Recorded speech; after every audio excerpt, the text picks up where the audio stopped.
So, nagtanong si Hano011 tungkol sa SSS contribution. So, paano if may nakalimutan bayaran yung January 2025 contribution, then pag nag-generate, hindi naka-indicate yung penalty incurred.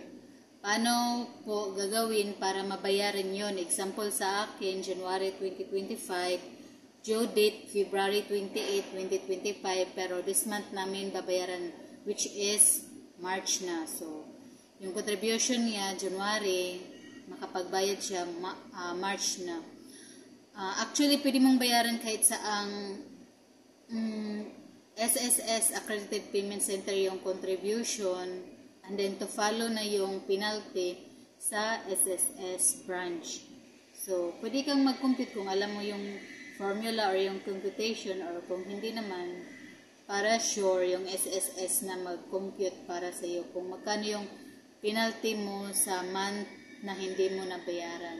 So, i-priority mo na yung contribution, tapos to follow na lang yung penalty. Bayaran mo sa SSS branch.